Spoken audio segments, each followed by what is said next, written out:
Shalom, selamat malam, jemaat Tuhan. Kita bersyukur masih diberi kesempatan untuk bisa domul bersama. Pada malam hari ini, firman Tuhan saya beri judul Tanggung Jawab dalam Kehidupan. Kata tanggung jawab adalah sikap atau perilaku untuk melakukan sesuatu dengan sungguh-sungguh dan siap menanggung segala resiko dan perbuatan. Contoh, tanggung jawab orang tua terhadap anak atau sebaliknya. Dan tanggung jawab hamba kepada tuannya dan sebagainya. Nah, dalam hal ini adalah tanggung jawab penatua kepada Tuhan. Pertanyaannya, tanggung jawab yang seperti apa yang harus diperbuat?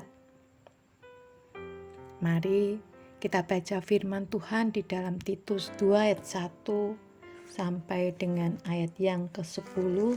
Kita buka bersama-sama.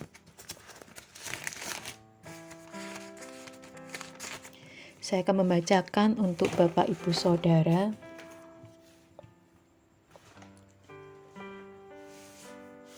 Ayat yang pertama, tetapi engkau beritakanlah apa yang sesuai dengan ajaran yang sehat.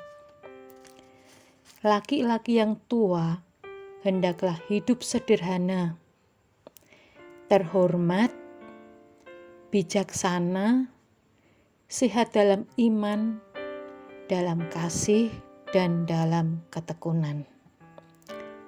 Demikian juga perempuan-perempuan yang tua, hendaklah mereka hidup sebagai orang-orang beribadah. Jangan memfitnah, jangan menjadi hamba anggur, tetapi cakap mengajarkan hal-hal yang baik.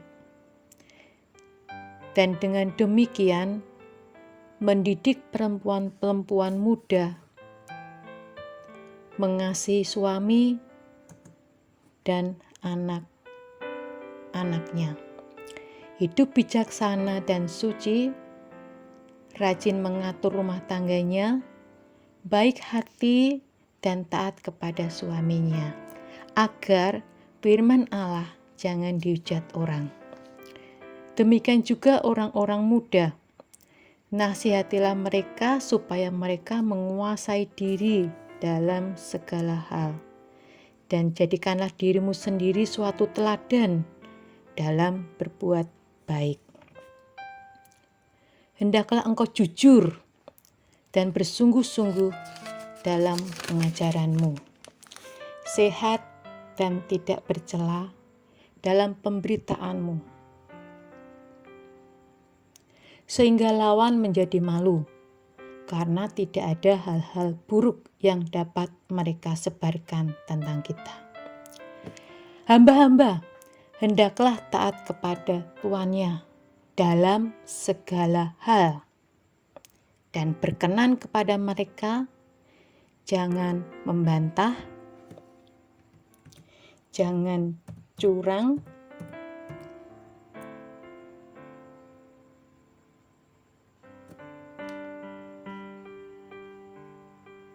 tetapi hendaklah selalu tulus dan setia, supaya dengan demikian mereka dalam segala hal memuliakan ajaran Allah dan juru selamat kita. Kalau dibaca dari pasal 1, ternyata Paulus menugaskan Titus untuk menetapkan penatua-penatua di Kreta.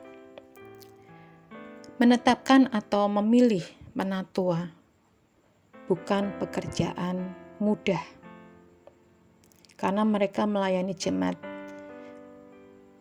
Sesuai dengan firman Tuhan, mereka harus menjadi contoh. Misal, suami dengan satu istri, anak-anak hidup beriman kepada Allah, tidak angkuh, bukan pemarah, tidak serakah, dan sebagainya. Bahkan Paulus berkata kepada Titus terhadap penyimpangan-penyimpangan di atas, tegurlah mereka dengan tegas. Pesan ini penting mengingat orang-orang Kreta adalah pembohong, dikatakan binatang buas dan pelahap yang malas. Banyak kebohongan-kebohongan di Titus 1 ayat yang ke-12. Mereka mengaku mengenal Allah, tetapi perbuatan mereka menyangkal Tuhan, keji dan durhaka. Perbuatan yang tidak mencerminkan hidup dalam kebenaran. Judul perikop di sini adalah kewajiban orang tua, muda, dan hamba. Kehidupan sebagai orang percaya, apalagi sebagai penatua, adalah hidup yang jadi terang Kristus, menjadi berkat, dan orang bisa melihat Yesus ada di dalam diri kita, sehingga orang tertarik dan mau menjadi murid Kristus. Bagaimana orang bisa tertarik jika hidup kita saja tidak beres? Hidup kita semrawut. Di sini di Titus 2 ayat 1 sampai 10, Rasul Paulus mengajarkan bagaimana kita bisa menjadi orang yang bertanggung jawab kepada jemaat, bahkan kepada Tuhan. Ada 3 kelompok golongan yang kita bahas dalam hal kewajiban atau tanggung jawab ini. Yang pertama, kewajiban atau tanggung jawab orang tua. Titus 2 ayat yang kedua, laki-laki yang tua hendaklah hidup sederhana, terhormat, bijaksana, setia dalam iman, dalam kasih, dan dalam ketekunan. Demikian juga perempuan-perempuan yang tua, hendaklah mereka hidup sebagai orang-orang yang beribadah.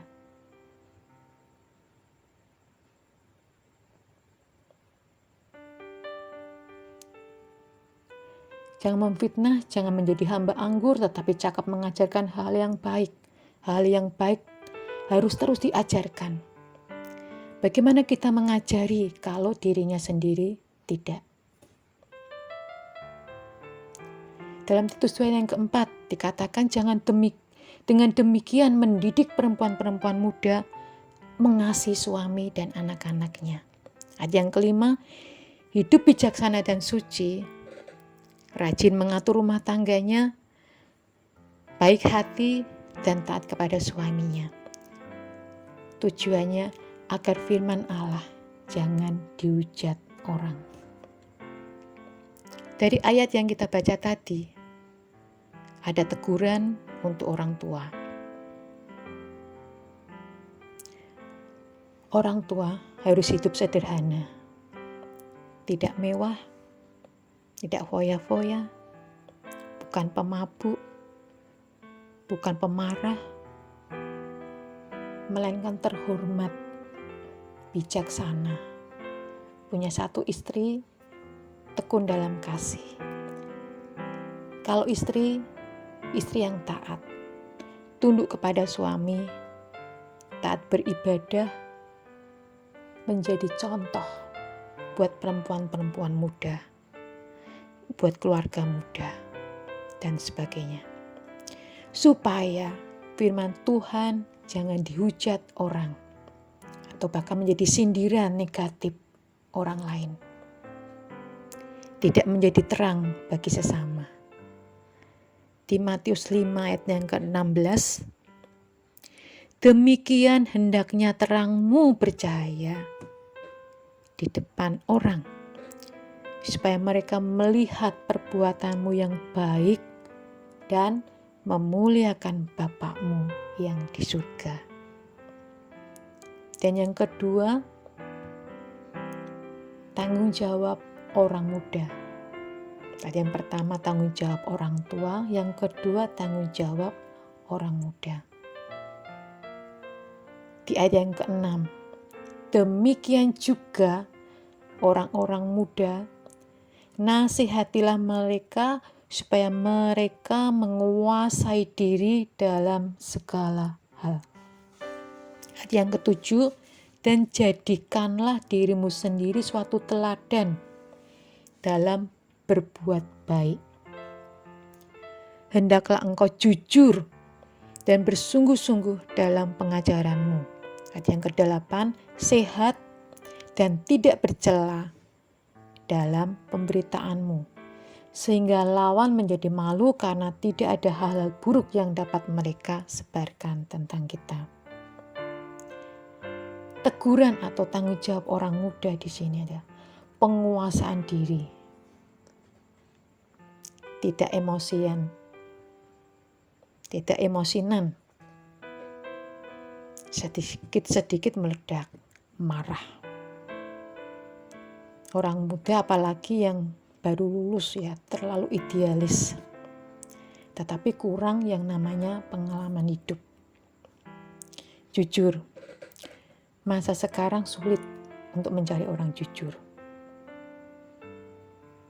Bersungguh-sungguh dalam pengajaran, terutama firman Tuhan. Anak muda yang cinta Tuhan. Dalam Mazmur 119 ayat yang 9, dengan apakah seorang muda mempertahankan kelakuannya bersih? Dengan menjaganya sesuai dengan firman-Mu. Dengan firman Tuhan. Yang ketiga, tanggung jawab hamba. Itu di ayat yang ke-9. Hamba-hamba hendaklah taat kepada tuannya dalam segala hal dan berkenan kepada mereka. Jangan membantah. Ayat yang ke-10, jangan curang, tetapi hendaklah selalu tulus dan setia, supaya dengan demikian mereka dalam segala hal memuliakan ajaran Allah, Juru Selamat kita. Apa saja yang menjadi tanggung jawab hamba? Yaitu taat kepada tuannya, berkenan kepada tuannya, jangan membantah. Tuan artinya yang memerintah hidup dan yang tidak bisa lepas dari pengabdian. Pertanyaannya, siapakah Tuhan kita? Itu bisa uang atau mamon?